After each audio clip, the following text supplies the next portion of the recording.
Hi team, my name's Karl. I'm from the Massey University Recreation Centre. I've been asked to put together a little video for you all on the importance of warming up and cooling down. I guess, over the years we question ourselves, is the warm up important? Is the cool down important? Do I have enough time? So this kind of just breaks it down a little bit for a better understanding on why we do it, what we're doing it for, and how does it help the body. So I've just written down a few points that will explain the benefits of it, and I can kind of discuss some of the problems that can arise if these aren't done well enough or suitably.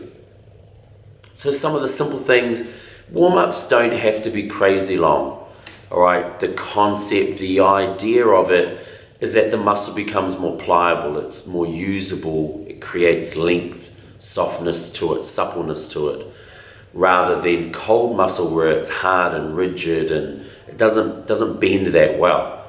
So obviously when we're running around, we're moving, we're contorting the body through different positions, that muscle needs to be able to move really well so that we don't risk injury. And we all know what injuries are like. They're tough and they can be depressing and they can really wear us down. So some of the benefits of warming up: improved performance. All right, so creating blood flow around the body is one way that we improve our performance. It allows, like I said, everything to move better. So getting the heart rate up a little bit, getting the blood pumping through the body a little bit more, frees up that muscle tightness and tension and allows everything to just sort of flow that little bit better. Improved blood flow, like I just said. The more work your heart does, the more oxygenated blood is pumping around your body. All right, so the fitter you are, the less work your heart has to do to pump that blood around the body. The fitter you are, the more oxygen is in your blood, which is then utilized for performance.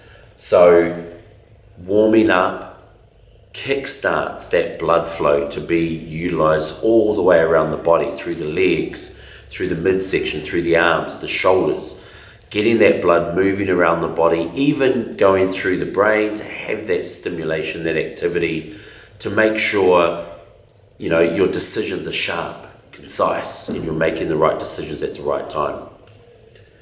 Improve oxygen use, like I said again, the more oxygenated blood you have been pumped around your body, the more efficient we're able to utilize that.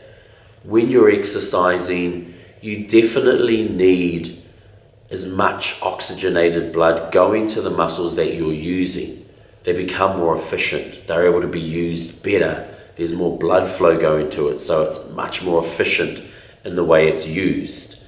So really important to have that warm up, to get that blood pumping to those muscle groups that you'll need to use when you get into that workout.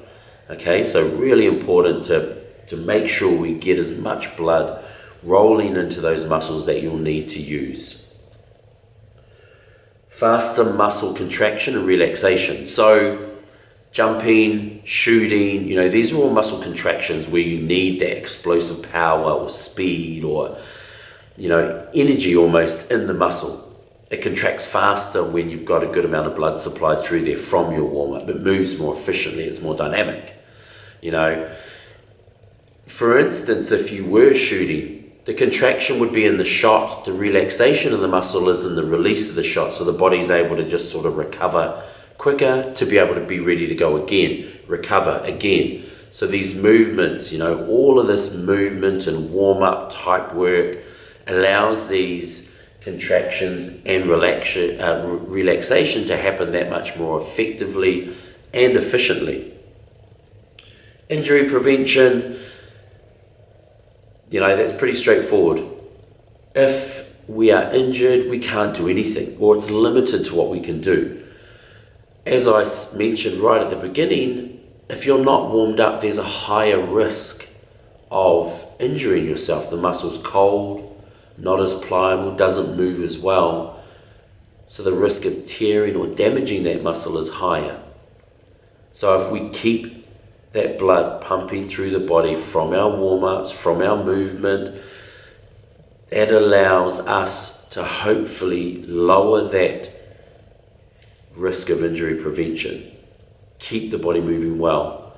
It's so frustrating being injured, and I know those of you that have had injuries, it can be a short-term injury, even a 2-week injury that you're out of your sport or you're out of your active lifestyle for those 2 weeks. It can be really tough to get through. So, that as a byproduct from doing your warm-up is beneficial in itself. No one wants to be injured. You want to be able to do what you want when you want.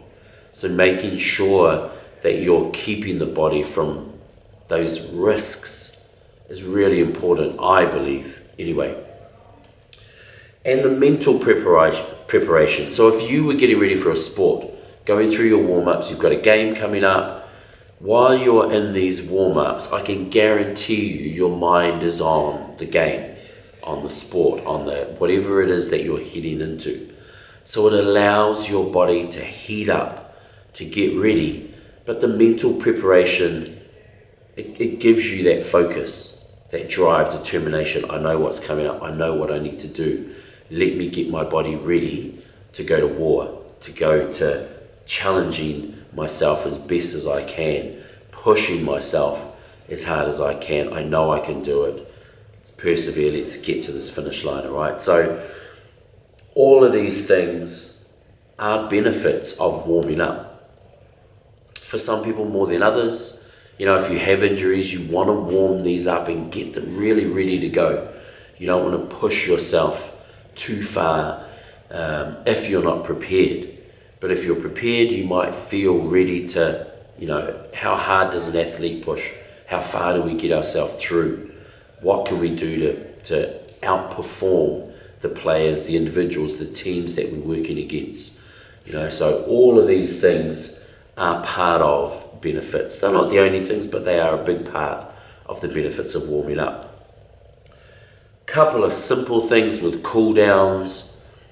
It allows the body a chance to calm down, all right, to settle, to circulate blood flow and to slow that process down a bit. Recovery, super important, stretch out these muscles that you've used, lengthen them, allow blood flow back into them because you would have depleted them while you've been pushing yourself as hard as you can through that event that you've just done.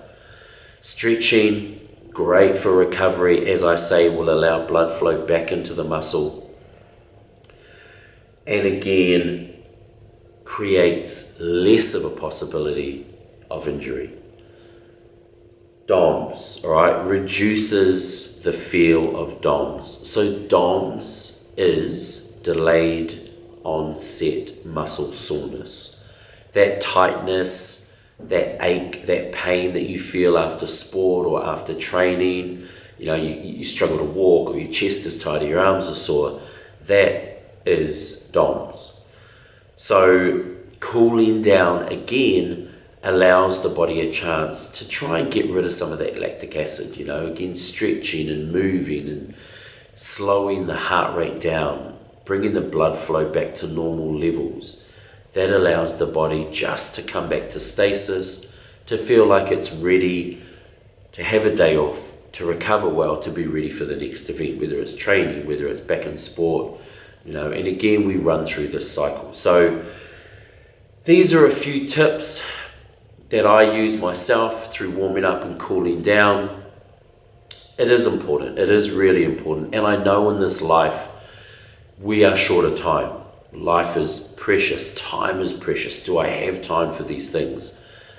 One of the things I worry about, if we don't make time for this, we will have a lot more time because we can't play our sport. We can't be in that event that we wanted to be in because I didn't make the time to make this important. Huge component of us being successful in what we do. I hope you've appreciated what we've said.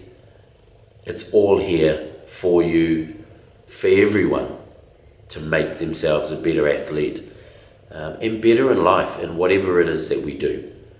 So I hope you've taken something from this, and I look forward to our next video. Take care, people. Look after yourselves.